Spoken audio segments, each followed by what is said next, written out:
The red dust of the salt trail settled on everything, a fine, gritty powder that coated the tongue and turned the sweat on Lydia's brow to muddy streaks.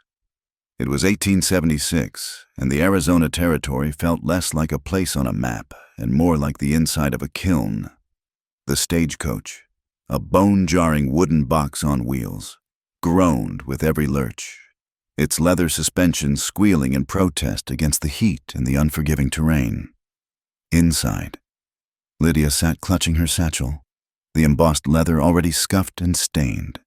It contained her entire life, or at least the official documents that proved it existed: a teaching certificate from Boston, a letter of appointment for the new schoolhouse in Red Butte, and a handful of personal papers she held dearer than any currency.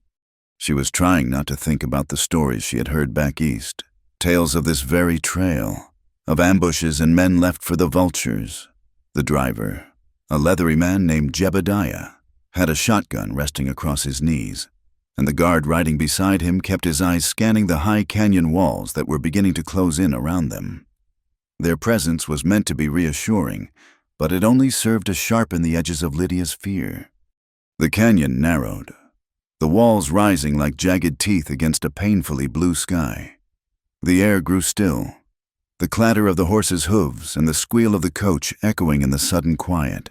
It was then that the first shot cracked the silence. It was not a warning. A horse screamed, a terrible, high-pitched sound of pain, and the coach jolted violently, throwing Lydia against the opposite seat. Another passenger, a portly salesman in a sweat-stained suit, yelped as the world tilted sideways.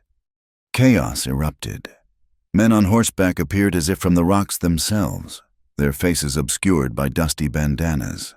They were not Indians, Lydia noted with a strange sense of detachment.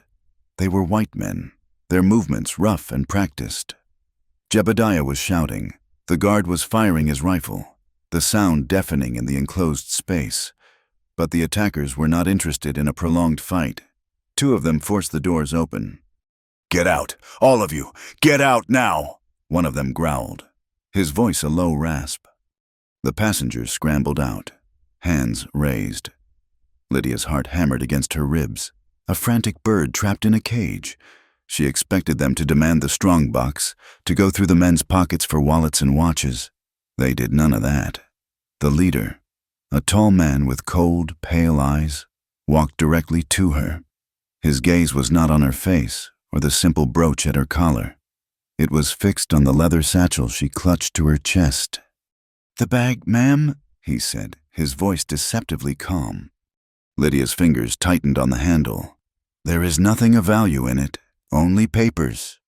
"That is what we want, the papers," he said, and gestured with his pistol. "Hand it over." His disinterest in money was more terrifying than any simple robbery. This was something else. This was personal. With trembling hands, she gave him the satchel. He did not run off with it. Instead, he unbuckled the straps right there, in the oppressive heat, and began to rifle through its contents. He tossed her teaching certificate onto the dust. The letter of appointment followed. He sifted through every folded document, his expression growing tighter, more frustrated. "It is not here," he finally snarled, throwing the satchel back at her feet. Its contents spilled across the red earth. He turned to his men. "Search the coach. Rip it apart if you have to." While his men tore at the coach's interior, throwing seat cushions and luggage into the dirt, the leader stared at Lydia. His eyes narrowed in suspicion. "What did you do with it?" "I do not know what you are talking about," she said, her voice small but steady. The chaos provided a slim chance. As one of the attackers ripped open a mail sack near the rear of the coach, the horse still attached to the harness, maddened by the noise and the scent of blood from its fallen partner, suddenly reared and bolted. It scrambled forward, dragging the lurching coach with it. One of the raiders was knocked off his feet. The leader swore and turned his attention to the runaway horse. In that moment of distraction, Lydia did the only thing she could think of. She ran. She did not run toward the other passengers huddled by the rocks.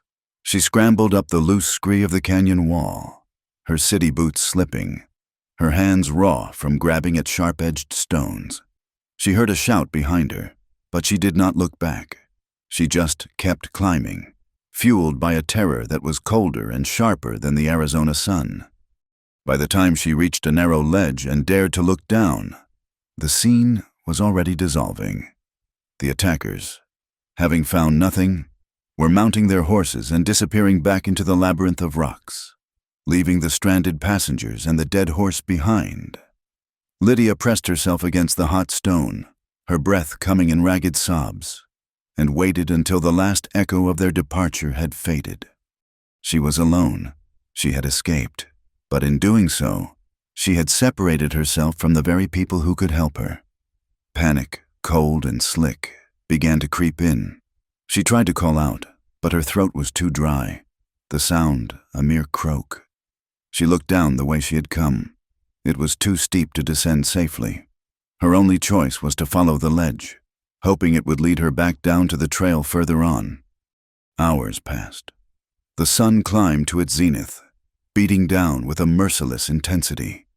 The ledge did not lead down.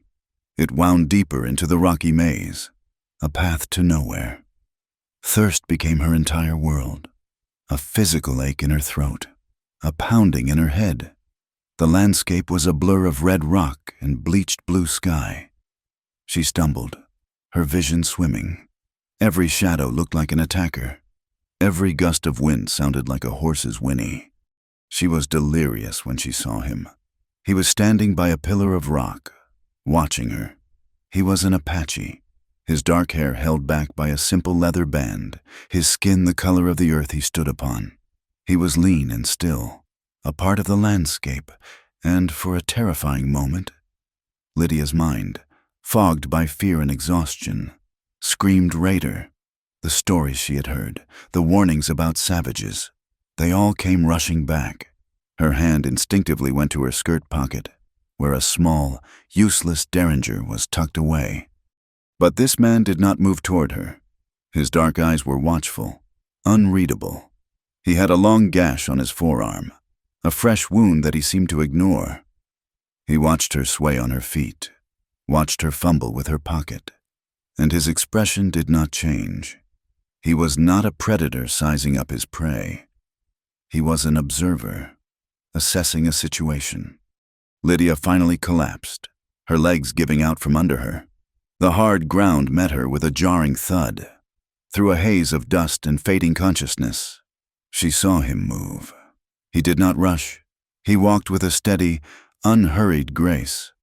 He stopped a respectful distance away, his gaze taking in her torn dress, her sunburnt face, her cracked lips. He unslung a water skin from his shoulder. He did not approach her to offer it. Instead, he placed it gently on a flat rock several feet away from her, a clear offering that required no contact. Then, without a word, he turned and melted back into the rocks, disappearing as silently as he had appeared. Hope and the promise of water gave Lydia the strength to crawl. Her hands scraped against the gravel as she pulled herself toward the rock.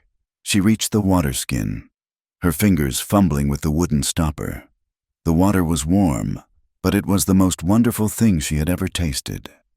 She drank slowly at first, remembering tales of men who had died from drinking too quickly after days of thirst.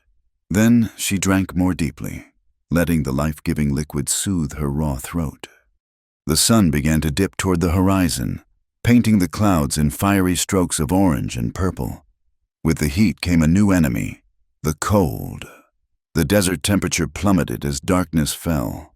A cold wind began to whip through the canyons, and the high, lonesome howl of a coyote echoed in the distance, a sound that seemed to tear at the very fabric of her courage. Lydia knew she needed a fire.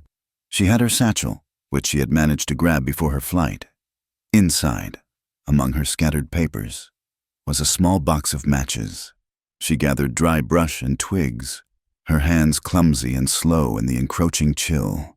She arranged them in a small pile, just as she had seen her father do on camping trips in the green, gentle hills of New England. But this was not New England. The wind was a persistent thief, snatching at the tiny flame of each match before it could catch. Finally, after several wasted matches, a small flame took hold. It flickered, threatened to die, then grew, casting a warm, dancing light on the rocks around her. A wave of relief washed over Lydia. She had done it. She had made fire. She sat close to it, pulling her shawl tighter, her satchel resting on the ground nearby, feeling a small measure of success. She allowed herself a moment of wry humor. She was a woman who could burn a roast to cinders in the most modern of ovens. Yet she had managed to conjure a flame in the wilderness. I am quite good at burning things, she thought with a flicker of a smile. Everything except a proper hearth. Her confidence was premature. A sudden, vicious gust of wind swept down the canyon. It caught the flames and flung them sideways, directly onto a patch of dry shoya cactus near her satchel. The cactus ignited with a startling whoosh, the fire spreading with terrifying speed. Lydia cried out and scrambled backward, trying to push her precious satchel away from the hungry flames with her foot. Suddenly, a figure moved out of the darkness. It was him, the Apache man. He moved with the same swift, silent grace as before. In one smooth motion, he used a long, sturdy branch to smother the burning cactus, beating the flames back with precise, economical movements. Then he turned his attention to her small, pathetic fire. He rearranged the wood, creating a lower, more stable structure, building a small wall of stones on the windward side to shield it from the gusts. The fire, which had been a wild, dangerous thing a moment before, was now a steady, controlled source of heat and light. He stood up, his face half in shadow, half illuminated by the firelight. He looked at her, and for the first time, he spoke. His voice was low and quiet, yet it carried easily over the sound of the wind. "The wind is turning," he said, his English clear and unaccented. "Do not build your fire so close to the cactus." It was not an accusation. It was a simple statement of fact, an instruction given without judgment. Lydia could only stare, speechless. She opened her mouth to thank him, to ask his name, to ask 100 other questions, but he was already gone. He had stepped back from the firelight and vanished once more into the deep shadows of the rocks, leaving her alone with the steady, pulsing heart of the fire he had tamed. Lydia drew her knees to her chest, her gaze fixed on the now safe and comforting flames. The fear had not entirely left her, but it was joined by a profound sense of wonder and a question that burned even brighter than the fire. Why were men searching for her papers in the middle of the Arizona desert? Lydia awoke to a world of pale gray and chilling silence. The fire had burned down to a bed of glowing embers, offering little warmth against the pre-dawn cold that seeped from the rocks. For a moment, she was disoriented, the memory of the attack and her frantic escape a nightmarish blur. Then the reality of her situation settled upon her like a shroud. She was alone, lost, and utterly dependent on the mercy of a land that had none to give. She sat up, pulling the thin shawl tighter around her shoulders. Her gaze swept the small clearing. He was there. Nantan sat with his back against a rock formation some distance away, a sentinel in the half-light. He was not looking at her, but out into the canyon, his focus absolute. The long gash on his arm had been cleaned and bound with a strip of what looked like yucca fiber. He held a rifle across his lap, a weapon she had not noticed the day before. He had been watching over her all night. The thought sent a strange shiver through her, a feeling that was not entirely fear. As the first sliver of the sun crested the canyon rim, painting the eastern sky in hues of rose and gold, he rose to his feet. He moved toward her, his footsteps making no sound on the rocky ground. He gestured with his chin toward the embers. "We go now," he said, his voice as quiet as the dawn. "Go where?" Lydia asked, her own voice a rough whisper. "I have to get back to the trail. The others?" "The trail is that way." He pointed south. "But you cannot go there. They will be looking." They, the men who attacked the coach. He did not answer directly. Instead, He walked a short distance from the camp and knelt, studying the ground. Lydia followed, her curiosity overcoming her apprehension. The dust, which looked uniform and meaningless to her, was a readable page to him. He pointed to a set of tracks she would never have seen. They were crisp and clear in the morning light. The tracks of several horses, their hooves shod with iron, and alongside them, the prints of boots with nailed heels. "They came this way," Nantan said, his voice flat. "They followed your path from the canyon wall. They are looking for you." Ice flowed through Lydia's veins. The attack had not been random. The search for her papers had not been a whim. They were hunting her. Why she breathed. The question hanging in the still air. He looked at her then, his dark eyes searching her face as if seeking an answer she did not possess. "That is the question you must answer. We cannot stay here." He turned and began to walk, not back toward the main trail, but deeper into the labyrinth of rock. For a heartbeat, Lydia hesitated. Every instinct screamed at her to return to the familiar, to find the other passengers, to seek the safety of civilization. But civilization had offered no safety yesterday. The men with nailed boots were part of that world, this silent, watchful man. An Apache, a figure from the terrifying stories of her youth, was the only one who had offered her aid. She made her choice. She tightened the straps on her satchel and hurried to follow him. He led her on a path that was not a path at all. He moved through a world of narrow fissures, steep inclines, and shadowy passages that seemed to exist only for him. He moved with an effortless economy of motion, his body attuned to the rhythm of the land. For Lydia, it was an exhausting ordeal. Her fine leather boots, made for the cobblestones of Boston, slipped and slid on the smooth, unforgiving rock. Her long skirt, a hindrance in the best of times, constantly snagged on thorny bushes and sharp protrusions. They were navigating a particularly narrow crevice, a tight squeeze between two towering walls of sandstone. When it happened, Lydia placed her foot on a loose stone. It shifted under her weight, and with a small cry, she lost her balance. She did not fall far. She threw her hands out, catching herself against the rough rock wall. But the sound of tearing fabric was loud and final in the enclosed space. She looked down. A long, jagged tear ran from the hem of her skirt clear up to her knee, exposing her stocking and a length of her leg. A hot flush of shame and embarrassment washed over her. It was more than the tear itself. It was the finality of it, the last shred of her civilized dignity being ripped away by this brutal landscape. She stood frozen, mortified, unable to move. Nantan, who had been a few paces ahead, stopped and turned back. He took in the situation with a single glance, her distressed face, the torn skirt, her hand trying futilely to hold the fabric together. He showed no reaction, his expression as impassive as ever.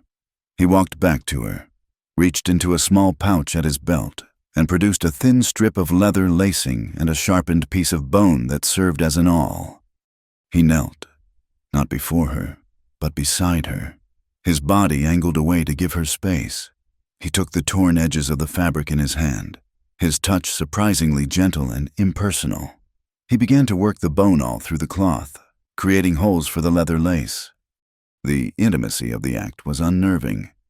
He was on his knees at her feet, his dark head bent in concentration as he began to stitch her clothing back together. She could feel the warmth from his body, smell the faint, clean scent of dust and desert herbs that clung to him. "Do not look," she whispered, the words coming out before she could stop them. It was a reflexive plea for modesty, a desperate attempt to reclaim some small measure of control. He did not pause in his work. His fingers moved with deft certainty, threading the leather lace through the holes he had made, pulling the fabric closed. "I am looking at the knot," he said, his voice a low murmur. His gaze remained fixed on his hands, on the task of mending. He pulled the lacing tight, creating a surprisingly neat and strong seam.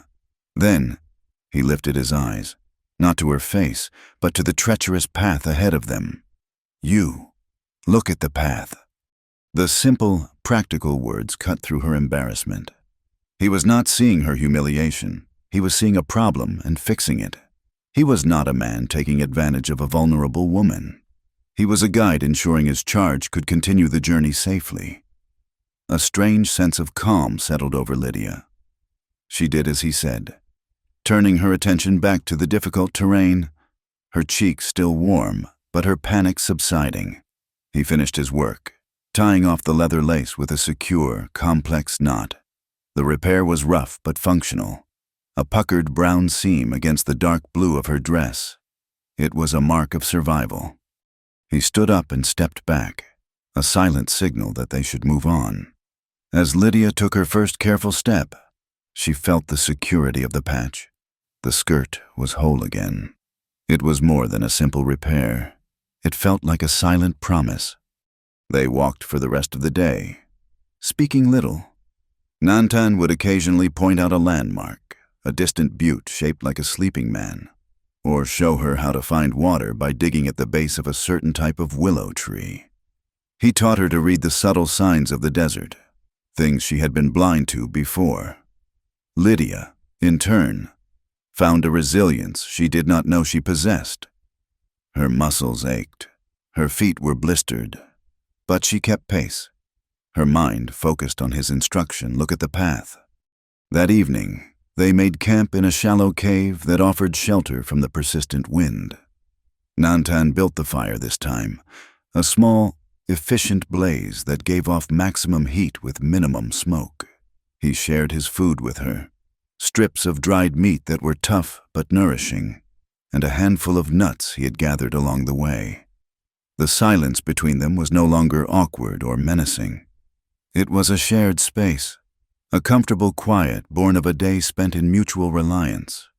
Lydia watched him as he stared into the flames, his profile etched by the firelight, the prejudices she had carried with her from the East, the whispers of Apache savagery and godlessness, seemed like flimsy, foolish things in the face of his quiet competence and unwavering principles. He had found her at her most vulnerable, yet he had offered nothing but respectful aid. He had saved her from the fire, from the mercenaries, from her own foolishness. She had to understand why. "Last night," she began, her voice soft, "you left water for me. You did not abandon me this morning. You fixed my dress. Why?" He did not look at her, his gaze remaining on the fire. For a long moment, she thought he would not answer. When he finally spoke, his words were measured, as if he were translating concepts from a deeper, older language. "There are laws," he said simply. "Not the laws of the white man, written in books, laws of this land, laws of honor." "What are these laws?" she pressed gently, leaning forward. He turned his head and looked at her, his eyes reflecting the deep, steady glow of the embers. The firelight softened the hard lines of his face, revealing a profound sense of gravity and conviction. "Do not kill without cause," he said, his voice even and clear. "Do not abandon a guest who is lost. Do not let a fire burn high in the east wind." Each statement landed with the weight of an unbreakable vow. They were simple, direct, and absolute. They explained everything. They were the reason she was still alive. Lydia looked from his sincere face to the sturdy, mended seam on her skirt, the rough leather a tangible symbol of his code. In a world that had suddenly become lawless and violent, she had stumbled upon a man who lived by a code of honor more stringent and more compassionate than any she had ever known. A stitch had not just mended her dress, it had begun to mend her faith in the possibility of decency, even here, in the heart of the unforgiving wild. And in the flickering light of their shared fire, a fragile trust began to take root. They traveled for another day, moving at a slower, more deliberate pace. The terrain gradually softened from jagged canyons to rolling, ochre-colored hills dotted with sagebrush and the skeletal arms of Ocotillo. Nantan was teaching her to walk, not just to move her feet, but to place them with purpose, to feel the ground beneath her, to conserve energy with every step. The sun was less an enemy and more a weary traveling companion.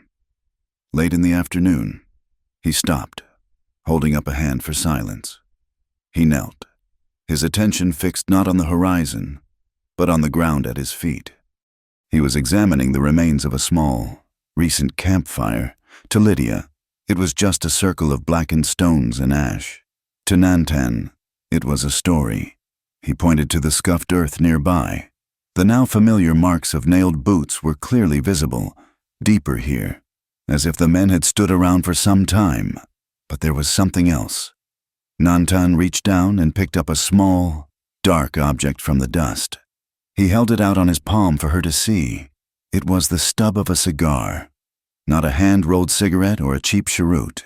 This one was uniform and tightly wrapped, with a small, elegant paper band still clinging to the end. "Imported," Nantan said, his voice low. He crumbled the ash between his fingers. "Men who follow the salt trail do not smoke cigars like this. Men who work for wages do not. Only a man with money, a man who does not belong in these hills, has cigars like this delivered to him." The implication was clear. The men hunting her were not common highwaymen.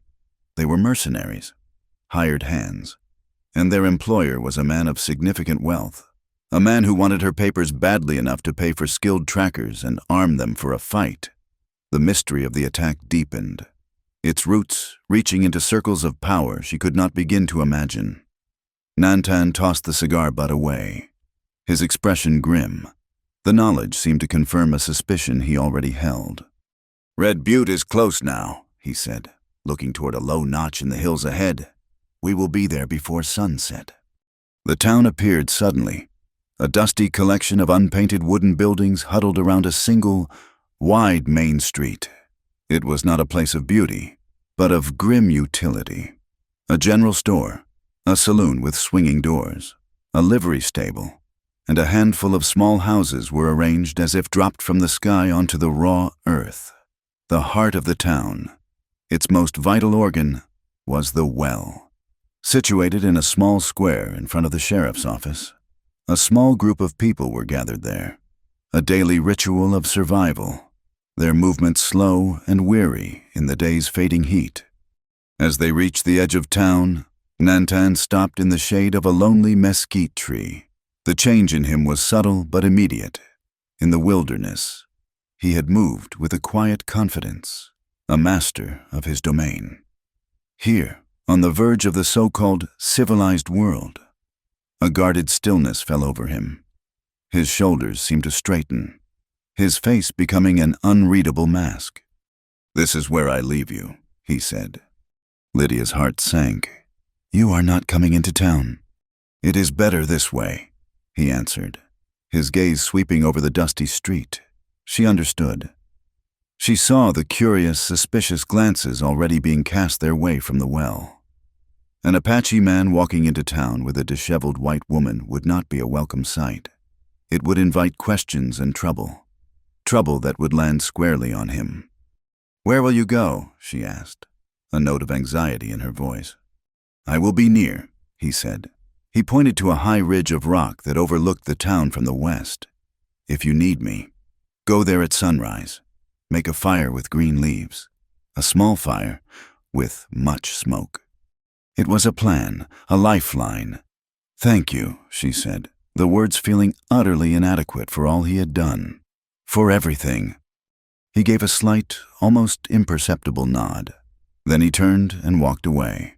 Not into the open, but along the shadowed creek bed that skirted the town, his form quickly swallowed by the landscape. He was gone, leaving her feeling profoundly alone and exposed. Taking a deep breath, Lydia smoothed her torn, mended skirt, tucked a stray piece of hair behind her ear, and walked into Red Butte. She approached the group at the well, her satchel held tight in her hand. A woman with a kind, weathered face and flour dusting her apron looked up from her work at the pump handle. "Goodness, child, you look like you have wrestled with a dust devil and lost," the woman said, her voice warm. "Something like that," Lydia admitted. "My name is Lydia Townsend. I am the new school teacher." Our stagecoach had some trouble on the trail. She offered the simplified truth, knowing the full story was too dangerous to share. The new teacher. We have been expecting you. I am Martha Ellison. Welcome to Red Butte. Relief washed over Lydia at the woman's friendly tone. You will need a place to stay. I have a room to let. It is not much, but it is clean and the roof mostly keeps the rain out. Lydia accepted gratefully. And Mrs. Ellison led her to a small, tidy house just off the main street.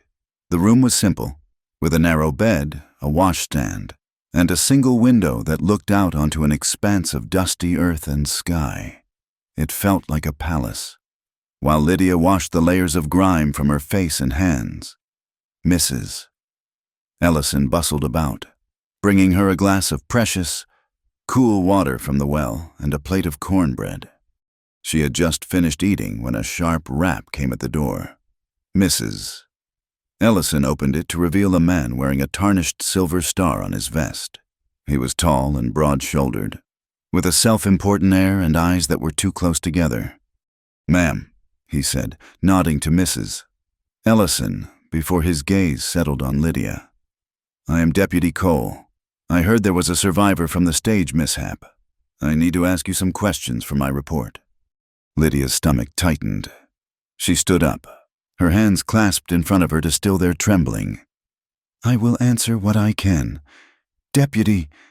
The driver, Jebediah.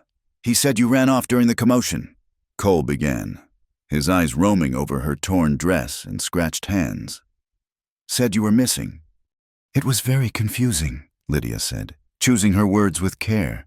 There was shouting, and the horses bolted. I was frightened, and I ran. I must have gotten turned around. And you walked all the way here alone, he asked, a note of disbelief in his voice. I was very fortunate, she said simply, deciding that was the truest thing she could say. Deputy Cole's eyes narrowed. Jebediah also mentioned the attackers were not interested in the strongbox. Said they were looking for something, that they went through your satchel specifically. Did you lose anything of importance? Miss Townsend. Any papers? Perhaps. The question was a physical blow. He knew, or at least, he knew what the attackers had been looking for. He was not here to help. He was here to investigate for the same people who had hired those men. She had walked from one danger straight into another. They tore through everything, Lydia said, forcing a look of weary distress onto her face. My teaching certificate, my letters, it is all a jumble. I cannot imagine what they could have wanted. As you can see, I do not have much of value. She held his gaze, her heart pounding a frantic rhythm against her ribs. He stared at her for a long, uncomfortable moment, his expression unreadable. Finally, he seemed to accept that he would get nothing more from her. Well, you let me know if you remember anything, he said, his voice flat. Anything at all. He tipped his hat and was gone, leaving a chill in the small room that had nothing to do with the evening air. Later, as the sun began to set, Lydia sat on the small porch of the boarding house, trying to make sense of the day. The street was quiet now, the doors of the houses glowing with the warm light of oil lamps. An old man sat on a bench outside the general store across the street, a piece of wood and a knife in his gnarled hands. He had been watching her since the deputy left. As if sensing her gaze, he slowly got to his feet and ambled across the street. He was old, with a face like a dried apple and eyes that were surprisingly sharp and clear.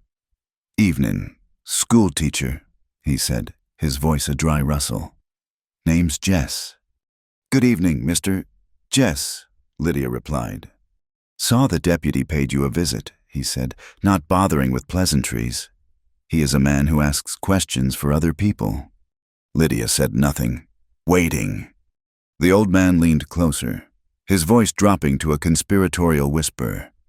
This town has a thirst, ma'am. And the man who owns the water owns the town. You watch yourself around any talk of land deeds or water rights.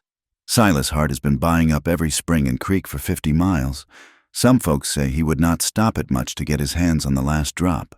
Papers that say, who owns the water? Well, In this country, those are more valuable than gold. He straightened up, gave her a long, meaningful look, and then shuffled back across the street to his bench, leaving Lydia with a name for the shadow that loomed over Red Butte: Silas Hart. The next morning, Lydia walked to the one-room schoolhouse at the end of the street. It was a simple, sturdy building that smelled of fresh-cut pine and chalk dust. A dozen children of varying ages were waiting for her, their faces a mixture of shyness, curiosity, and open defiance. For the first time in days, Lydia felt a sense of purpose, a flicker of the life she had come here to build. She spent the morning teaching them their letters and numbers, her voice steady and calm. She found a quiet joy in their small victories, in the way a little girl's face would light up when she finally wrote her name correctly, or the pride in a young boy's voice as he read a simple sentence aloud. This was real. This was good. In the afternoon, as the heat pressed in and the children grew restless, she decided to teach them about the stars. She drew a rough map of the constellations on the blackboard. "This one here," she said, circling a familiar cluster, "is the Big Dipper, and if you follow these two stars at the end of the Dipper's cup, they will always point you to this one." She drew a single, bright star. Does anyone know its name? A small girl with bright red pigtails raised her hand. The North Star. "That is right, Sarah," Lydia smiled. "The North Star. It is special because it never moves from its place in the sky. If you are ever lost, truly lost in the dark, you can always find your way if you can find that star. It will always show you which way is north." A boy in the back row spoke up. "Have you ever been lost, Miss Townsend?" The question was innocent, but it struck a deep chord within her. She looked out the window toward the high, sun-baked ridge that overlooked the town, the ridge where Nantan had told her he would be. "Yes, I have," she said, her voice softer now, her gaze distant. "But someone once showed me how to look at the stars, how to find my way when I thought all hope was gone. You just have to know where to look." She turned back to the children, a real smile touching her lips. In this small, dusty room, she was beginning to find her own North Star. The days that followed settled into a fragile routine. Lydia taught the children of Red Butte, finding a quiet satisfaction in the small, ordered world of the schoolhouse. Yet, beneath the surface of daily lessons, a current of unease flowed through the town. The well pump required more effort each morning, the handle groaning in protest as it brought up less and less water. Conversations on the street were hushed, anxious, Mrs. Ellison's brow was perpetually furrowed with worry as she measured out the water for her cooking. Silas Hart's name was spoken in whispers, a specter of power hanging over their dwindling supply. Lydia knew she could not wait for the well to run dry. The attack on the stagecoach, the mercenaries with their nailed boots, Deputy Cole's pointed questions, and old Jess's warning were all threads of the same rope, a rope that was slowly tightening around the town's neck. Her personal danger was now inextricably linked to the community's survival. She had a piece of the puzzle, but the man who could see the whole picture was waiting on the ridge. On the fourth morning, before the sun had begun its assault on the land, Lydia slipped out of the boarding house. She carried her satchel, not for its papers, but for the matches and a small bundle of green, resinous leaves she had gathered from a creosote bush behind the house. She walked through the sleeping town, a lone figure moving with a newfound purpose. The journey to the ridge was arduous, a steep climb in the thin, cold air of dawn. Her breath came in short gasps, her city legs burning with the effort, but she did not stop. She was no longer the terrified woman who had scrambled up a canyon wall in a blind panic. She was a woman walking toward a decision. She found a sheltered spot near the crest of the ridge, a place Nantan would surely see. She built a small fire, just as she had been taught, shielding it from the wind with a careful arrangement of stones. Once the kindling caught and a steady flame was established, she added the green leaves. A thick, white smoke billowed upwards, a stark column against the pale morning sky. a signal of trust sent into the vast, silent wilderness. She did not have to wait long. He seemed to rise from the earth itself, appearing at the edge of her clearing as silently as the smoke. Nantan's face was impassive, but his eyes were sharp, missing nothing of her determined expression or the tense set of her shoulders. "The town is thirsty," Lydia said, foregoing any greeting. "The well is failing. Old Jess says Silas Hart has been buying up the water rights." "Hart," Nantan said the name softly, not as a question, but as a confirmation. The single word was freighted with a history she could not know. "The men who attacked the coach, the men with the nailed boots. I believe they work for him." She continued, "Deputy Cole asked me about my papers. He knew what they were looking for. They are all connected." Nantan's gaze drifted from her face to the town below, a dusty miniature in the growing light. "The well in Red Butte is fed by Bitter Creek. If the creek is dammed, the well will die." He turned and began to walk along the ridge, his path sure and swift. Lydia quickly smothered her signal fire and hurried to follow. They traveled north, away from the salt trail, into a landscape of broken mesas and dry arroyos. He moved with a familiar, ground-covering stride, and this time, Lydia found it easier to keep pace. She noticed the small things he had shown her, the way a line of cottonwoods in the distance marked a hidden water source, the subtle shift in the color of the soil that indicated firmer ground. After nearly 2 hours, they found the tracks. The distinctive prints of the nailed boots were there, alongside the tracks of several shod horses.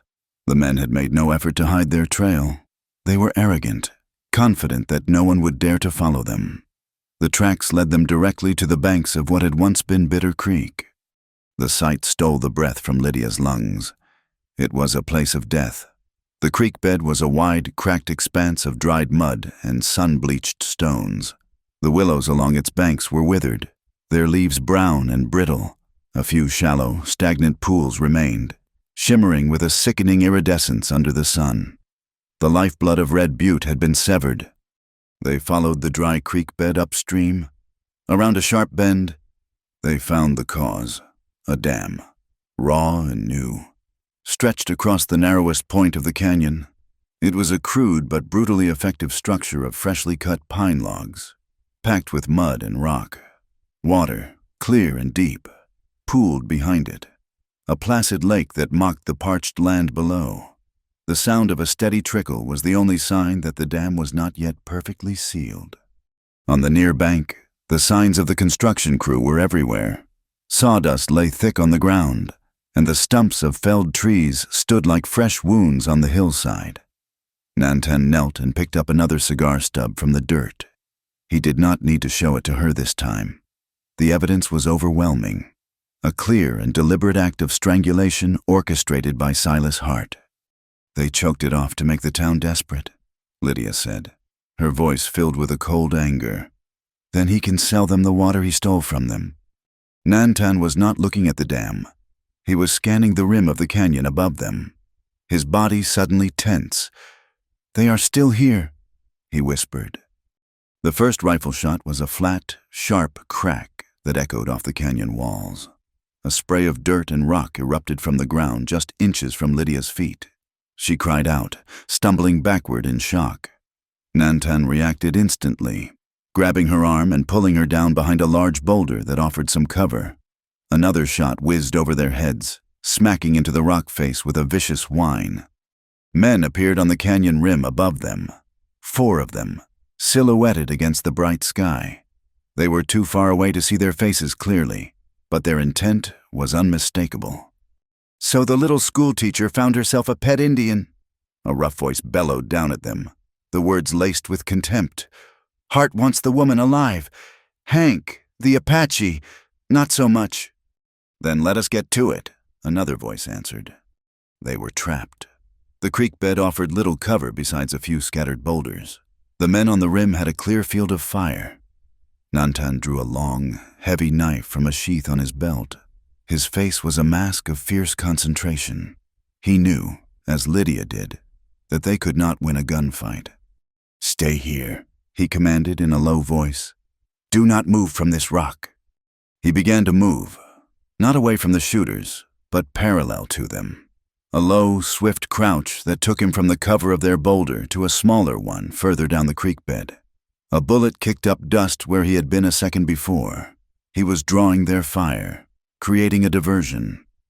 Two of the men focused on him, their rifles barking, the bullets chipping away at his meager cover. Lydia pressed herself against the hard, sun-warmed stone, her heart hammering. She felt a surge of uselessness, of pure terror. She was the reason he was here, the reason he was being shot at. She had led him into this trap. She looked around desperately, her eyes scanning the ground. There were no weapons, only stones, the stones of the dead creek. The two other men began to make their way down a steep, narrow trail from the rim, intending to flank them. One of them was a big, burly man with a thick beard, whom the others had called Hank. He moved with a clumsy confidence, his rifle held at the ready. Nantan saw them coming. He knew he could not fight four men at once. He had to eliminate the threat from above. He broke from his cover again, this time running in a zigzag pattern toward the base of the canyon wall. It was a suicidal move, but it was his only chance to get close. The riflemen on the rim tracked him, their shots throwing up plumes of red dust around his feet. Lydia watched in horror. One of the men on the rim, a tall, thin man, took careful aim. He was the best shot among them, his movements calm and deliberate. He was leading Nantan, waiting for the perfect moment. Nantan was focused on the men climbing down. He did not see the immediate danger. In that instant, Lydia's terror crystallized into action. She would not be a liability. She would not be the reason he died. Her hand closed around a rock. It was heavy, flat on one side, with a sharp, jagged edge. She got to her feet, her fear a cold, hard knot in her stomach. The rifleman was focused completely on his target.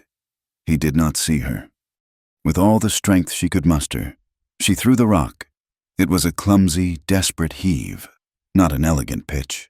The stone flew through the air, end over end, a misshapen missile of pure desperation. It was not aimed at his head or his chest. It was aimed at the rifle. By some miracle, it found its mark. The rock struck the man's hand and the wooden stock of his rifle with a sickening crack. He screamed, a high, thin sound of pain, and dropped his weapon. It clattered down the rock face, out of his reach. He clutched his shattered hand, his face a mask of agony. The distraction was all Nantan needed. He reached the base of the cliff and disappeared into a deep shadow. The remaining riflemen on the rim cursed, frantically searching the shadows for him. Down in the creek bed, Hank and his other man stopped, their confidence shaken. Suddenly, Nantan was above them. He had used a series of handholds invisible to anyone else to scale part of the cliff face. Coming out on a ledge directly over the trail, he launched himself downward, a silent, deadly projectile. He landed on the second man, the knife flashing once in the sunlight. The man grunted and collapsed without a sound. Hank Boyle spun around, his eyes wide with shock and fear. He raised his rifle, but Nantan was too close. He kicked the weapon from Hank's grasp. The two men circled each other, a brutal, close-quarters fight. But Nantan was faster, more fluid. He moved like a dancer, while Hank was a lumbering bear. As they grappled, a pistol tucked in Hank's belt was dislodged. It fell to the ground, skittering across the stones. Hank saw his chance. He broke away from Nantan and dove for the pistol. At the same time, the remaining rifleman on the rim finally located Nantan and fired. The shot went wide, but the bullet ricocheted off a stone near Hank's head. He yelped, a fresh gash opening on his cheek.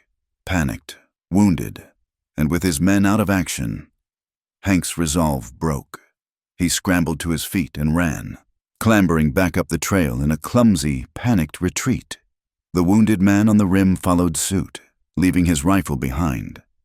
The silence that descended on the canyon was absolute, broken only by the sound of Lydia's own ragged breathing. It was over as quickly as it had begun. Nantan retrieved his knife, his movements economical and devoid of any triumph. He looked at Lydia, his gaze lingering for a moment on the rock she still held in her hand, then met her eyes. He gave a single, brief nod. It was more praise than she had ever received in her life. As the adrenaline faded, Lydia's knees felt weak. She let the rock fall from her numb fingers. Her eyes fell on the spot where Hank Boyle had dropped his pistol. Lying beside it, half hidden in the dust, was a small, metallic object. She walked over and picked it up. It was an iron key, heavy and ornate. On its flat, circular head, a simple inscription was deeply stamped, Heart Kuo. They left the canyon without a word, the key a cold, heavy weight in Lydia's pocket. When they reached the outskirts of Red Butte, Nantan melted into the landscape as before, leaving Lydia to enter alone. As she walked down the main street, she heard the sound of an angry crowd. A group of townspeople was gathered in front of the deputy's office. Deputy Cole stood on the steps, his face a mask of grim authority. "I have seen the signs myself this morning," he announced, his voice carrying over the worried murmurs. "It is just as I feared. That dam on Bitter Creek.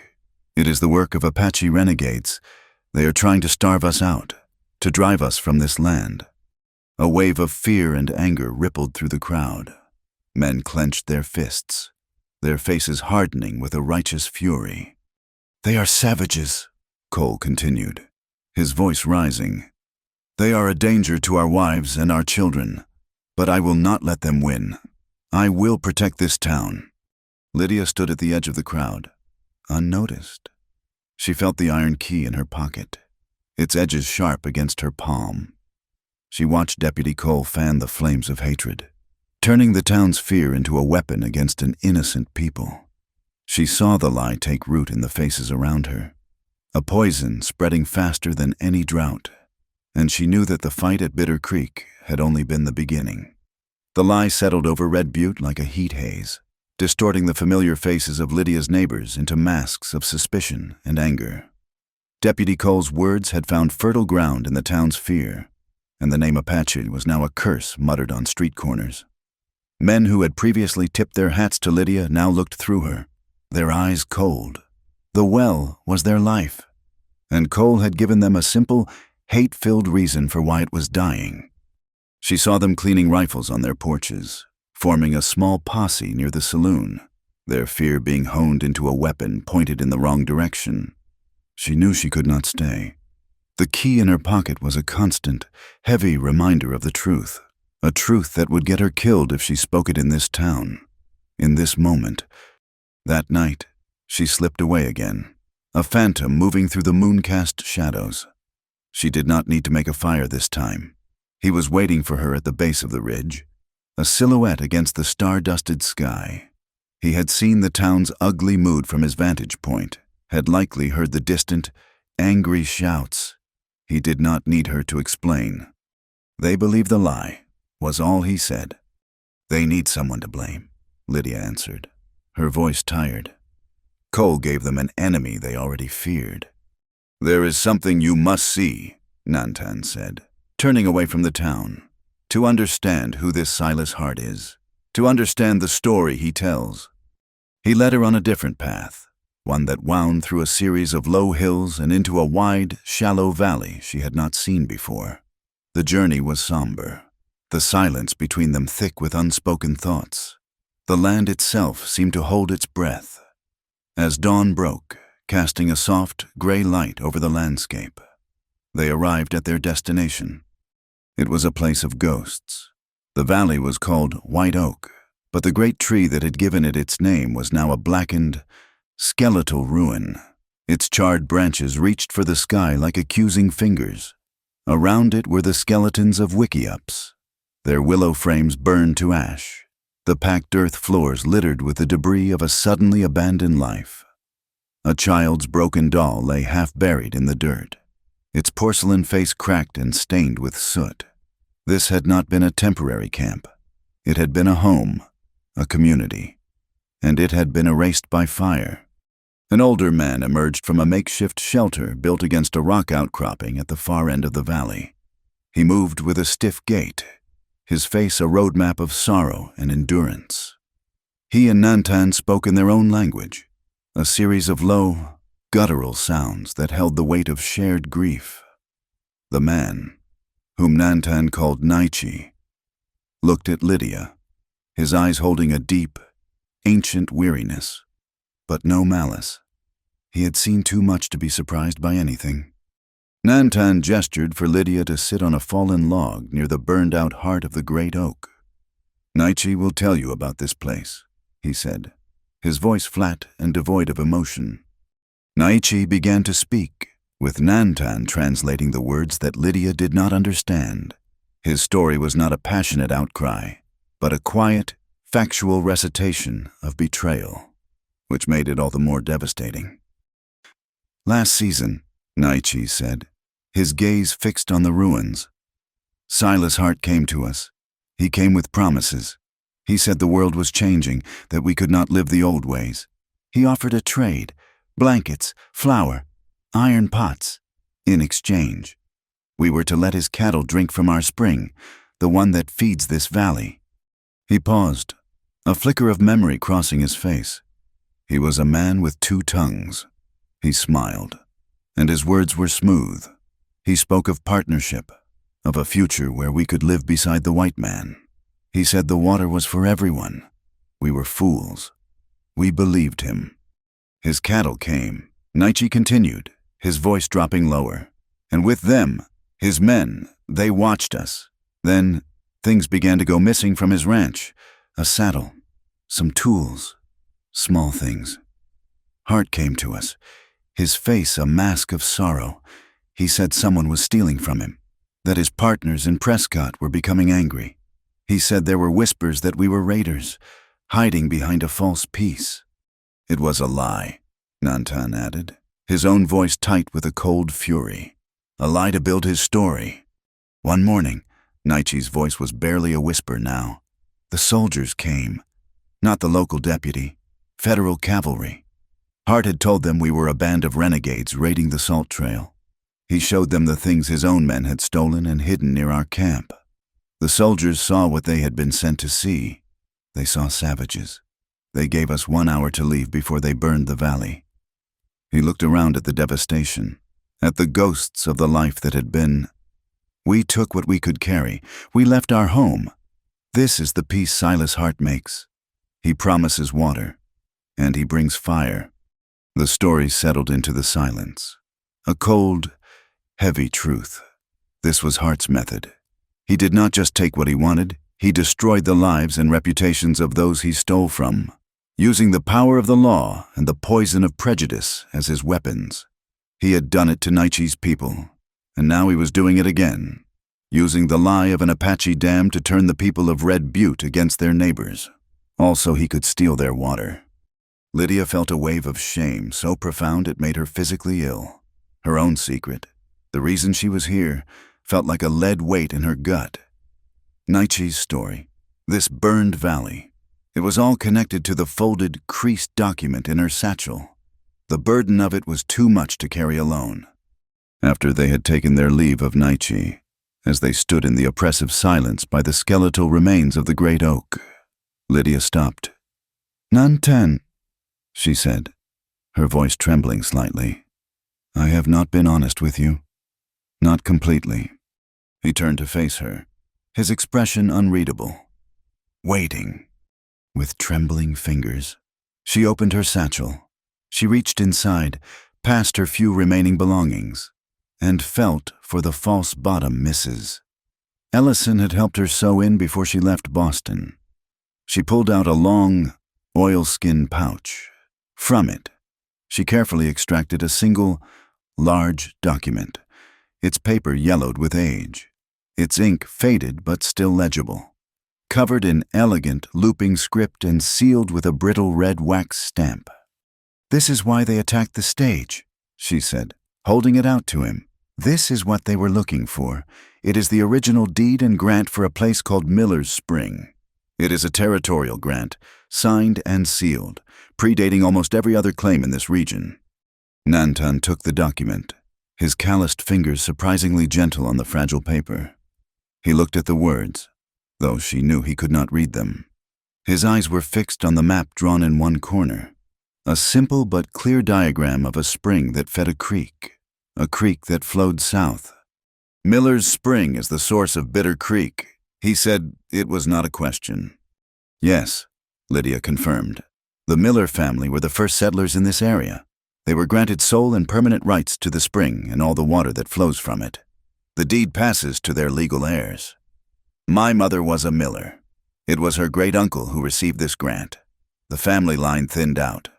The last legal heir, a cousin named Jacob Miller, lives in Red Butte. He is a simple farmer, an old man.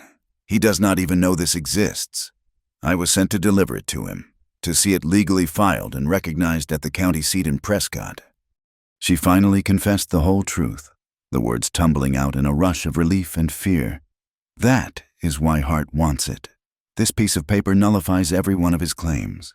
It gives legal control of the entire watershed to one old man in Red Butte. With this, Hart's empire of water is worthless." A profound, chilling silence fell between them. Nantan stared at the paper in his hands, but Lydia knew he was seeing something else. He was seeing the burned wiki-ups, the soldiers, the faces of his displaced family. He was seeing the lie Deputy Cole told the town. This document was not just a legal instrument. It was a death warrant. It had already nearly gotten her killed. Now, it threatened to bring the full, unrestrained wrath of Silas Hart down not just on her, but on him and what was left of his people. He was protecting a woman who was carrying the very thing that could ignite another firestorm. He carefully folded the deed, placed it back in its oilskin pouch, and handed it back to her. He did not look at her. He turned and walked away, stopping at the edge of the ruined camp, his back to her. His shoulders were rigid with tension. Lydia watched him, her heart aching. She saw the impossible choice she had laid at his feet. His law of honor commanded him to protect a lost guest, but his duty to his people, a people already wounded and betrayed by men like Hart, commanded him to avoid a fight that was not his, a fight that could destroy them. Protecting her now meant inviting the fox into the henhouse. He stood there for a long time, a solitary figure against a backdrop of ruin. Lydia could almost feel the war raging within him. She would not have blamed him if he had walked away. If he had told her this was her fight and left her to face it, it would have been the sensible, logical thing to do. But the laws he lived by were not laws of convenience. When he finally turned back to face her, his expression was resolved. The conflict in his eyes had been replaced by a hard, clear certainty. He walked back to her, stopping so close she could see the flecks of gold in his dark eyes. "The word of Silas Hart is smoke," he said, his voice low and steady. "The honor of my people is stone. It is all we have left. We will see this through, together." He had made his choice. He had chosen the difficult path, the dangerous path. He had chosen honor over safety.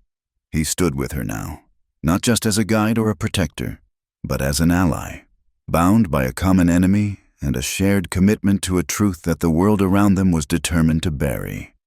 As they stood together in the silent, scarred valley of White Oak, the true weight of their journey finally settled upon them. It was no longer just about survival or a lost document.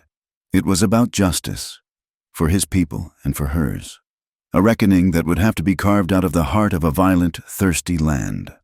Their flight was a silent, urgent ascent into the night, with the town of Red Butte a pit of simmering hatred behind them and the specter of Silas Hart's reach before them. Their only sanctuary was the high country. Nantan led them toward the Mogolian Rim, a great escarpment of rock and pine that rose like a fortress wall against the desert floor.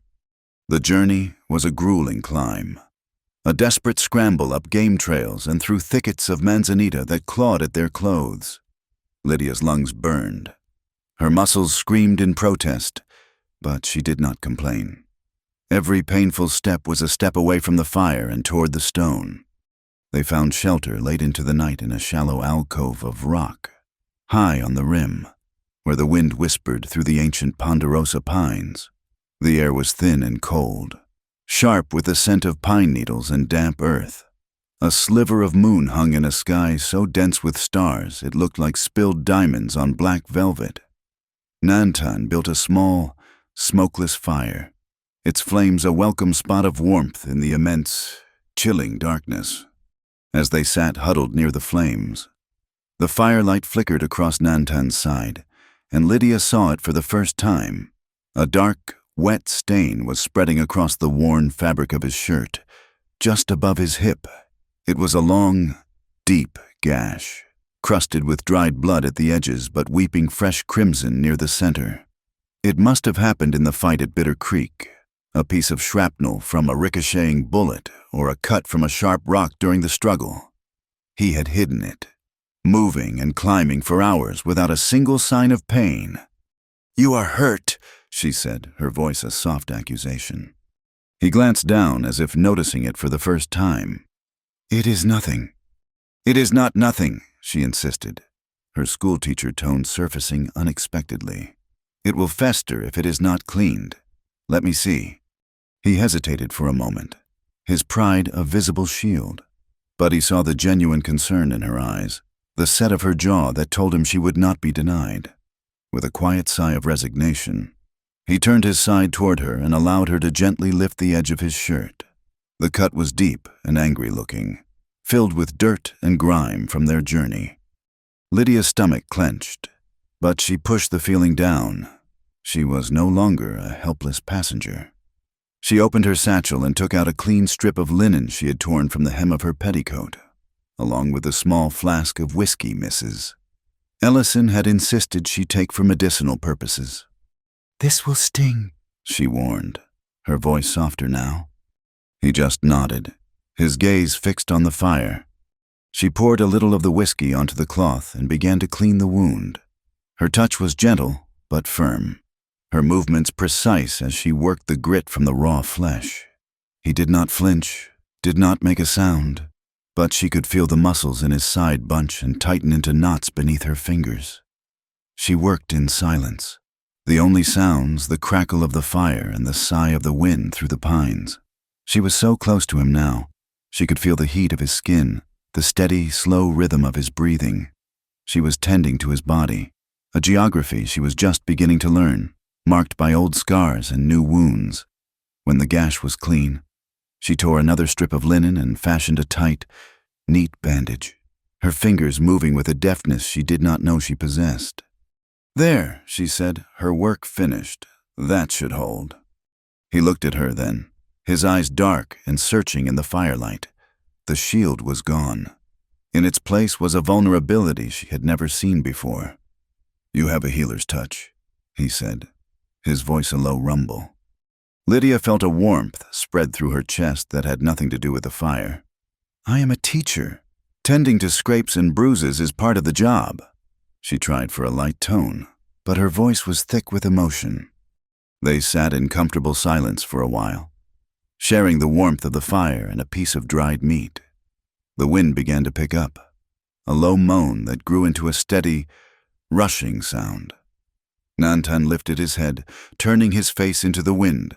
His eyes closed. He was perfectly still, as if he were listening to a conversation she could not hear. "What is it?" she asked. "The wind is changing," he said, his eyes still closed. "It is carrying dust. A storm is coming from the south.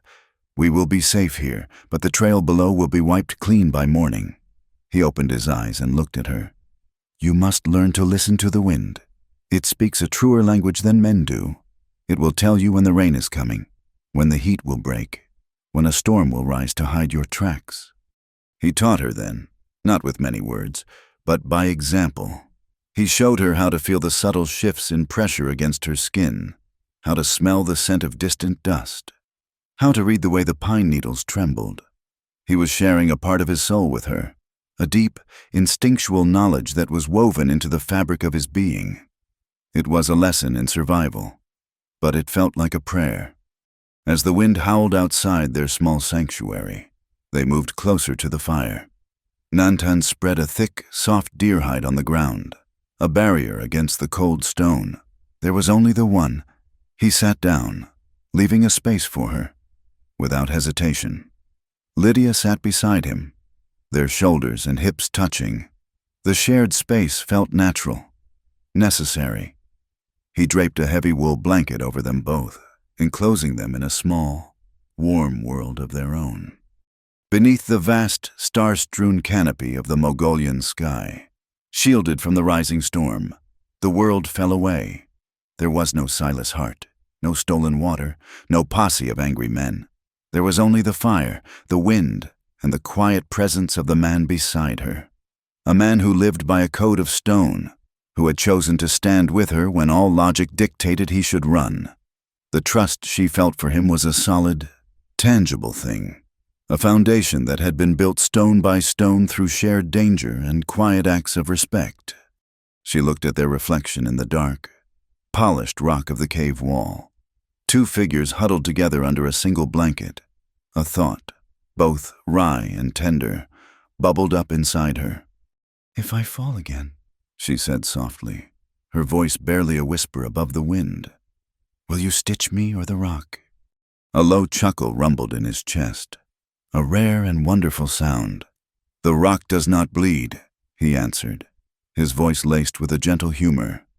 He turned his head, his face now very close to hers. The teasing light in his eyes softened into something deeper, an intensity that made her breath catch in her throat. The air grew thick with unspoken words. The easy camaraderie had shifted into something else, a powerful current flowing between them. This was a different kind of precipice, more terrifying and more beautiful than any canyon edge. He did not move. He simply watched her, his gaze asking a question his lips did not form. He was giving her the choice, the space to turn away. Lydia's heart was a wild bird in her chest. Everything in her life, every lesson in propriety and caution she had ever learned, told her to pull back.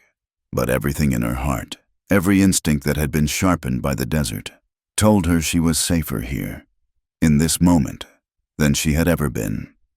She did not pull away. She leaned into the warmth, her gaze holding his. Her hand, which was resting on the blanket between them, began to tremble. It was a tremor that came from the very core of her being, a mixture of fear and a longing so profound it ached. She thought of the life she had left behind, a life of quiet order and unfulfilled dreams. She thought of the woman she was becoming, a woman who could throw a stone and clean a wound and find her way by the North Star. This moment was the culmination of that journey. It was a final, terrifying, exhilarating step into the unknown. "I am still a virgin," she whispered, the words a raw confession, a plea for understanding. She was offering him her deepest vulnerability, the last secret part of herself. Nantan did not speak for a long moment. His gaze did not waver. He simply took in her words, took in her trembling, and accepted the gift of her trust. Then, with a tenderness that seemed to defy the harshness of the world, he raised his hand and gently cupped her jaw, his thumb stroking her cheek. He lifted her chin, tilting her face up to his. His eyes were dark pools of understanding and a profound, solemn respect. "Then we will go slowly," he said, his voice a deep, warm current that flowed through her, calming the tremor in her soul. Forever now. It was not a seduction. It was a vow, a promise of patience, of reverence, of a future that began in this small, protected space. He lowered his head and kissed her. It was not a kiss of passion, but of discovery. It was gentle, searching, a question and an answer all at once. Her fear dissolved, replaced by a wave of feeling so powerful it left her breathless. She responded in kind, her own fears and hopes and sorrows pouring into that single tender touch. When he drew back, he searched her eyes again, making sure he was giving her every chance to say no, to stop. Lydia gave him her answer not with words, but with a slight nod, a conscious, deliberate surrender to the trust she had placed in him. She whispered a single word.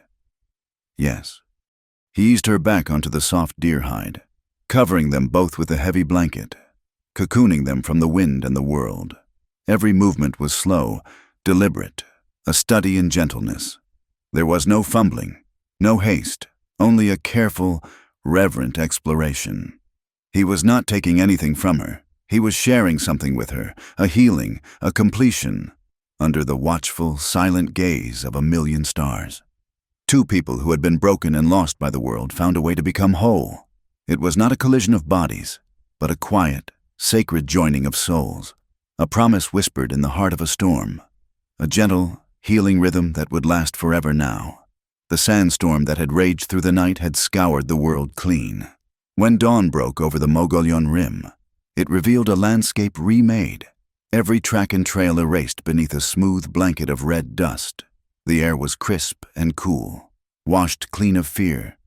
For Lydia, waking under the heavy wool blanket with Nantan's steady warmth beside her, the world felt new.